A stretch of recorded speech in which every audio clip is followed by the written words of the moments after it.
and one of the industry's leading brokerages is making record sales of its own. Joining us now is founder and CEO of The Agency, Mauricio Umansky. His firm is also featured in the Netflix series Buying Beverly Hills. Mauricio, welcome to the show. Thank you. It's good to be here. So we were just talking about luxury home prices, 1.23 million or so.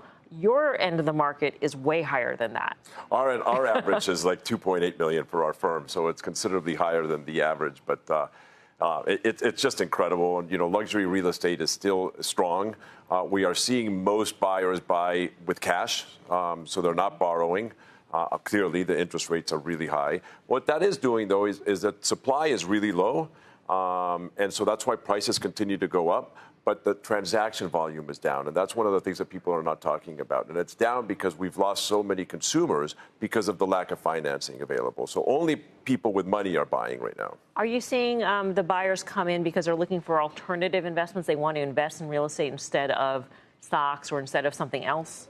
I think we're seeing it as a safety net, as an alternative investment for sure. There's also finally an opportunity for the first time for buyers to find inventory, which there wasn't for a long, long time. During the 2 years of COVID, like people were just, there was no inventory, there was no supply. So now we've seen kind of a slowdown for 2 years.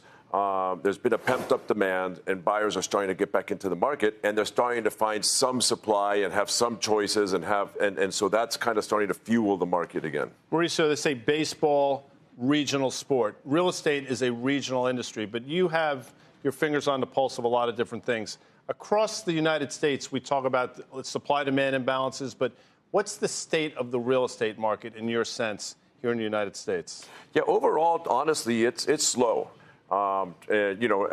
Transaction volume is way down. Commercial real estate is slow. Office space is slow. The interest rate, the high interest rates is really slowing down the markets without question. At the end of the day, we need transactions, right? Like that's how we, survive. That's the way the economy goes. You look like you're surviving okay, by the way. I'm trying to stay fit, my friend. I wasn't talking about that. Yeah. So it's a tough market out there right now, and for consumers, given the high interest rates right now, it's a little bit more difficult for them to afford a house at every single level. So it's people with money that are buying for sure.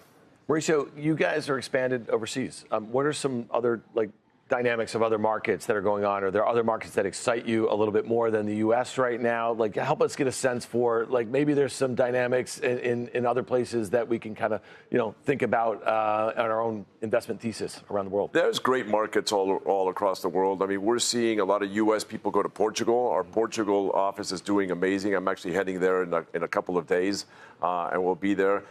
We still see a lot of movement happening in resort worlds like Turks and Caicos. Turks and Caicos is on fire. So we're seeing a lot of people go down there. Mexico is still pretty strong, and we're seeing a lot of activity down in Mexico. So we're definitely seeing the U.S. buyers are the ones that are primarily going to other places. The rest of the world, where we used to have a big international buying pool here in the U.S., that's slowed down ever since COVID started. So we've never seen that kind of hit. Start happening again. We have seen a lot of people from the Great Britain coming into the U.S. A lot of San Francisco is moving to New York and Los Angeles. So we're seeing kind of that movement, but we're not seeing the international buyer coming into the U.S. yet. You're mentioning in the break, we are at the NASDAQ, that someday you want to go public. What does that firm look like? Is it the agency in and of itself, or is it a REIT where you're a developer of some sort? How do you envision that? It would be the agency. Okay. We're continuing to open offices. We currently have 110 offices worldwide. I think we need to reach a mass of about 200 offices, and then I'll come talking to you. Okay, maybe you'll have me ring the bell over here. And then lastly, your series is on Netflix, but you've been in TV for 12 years. You were first on TV for Real Housewives, and that was on Bravo, which is the cable network, obviously part of the Comcast universe. How is it different in terms of being on Netflix instead?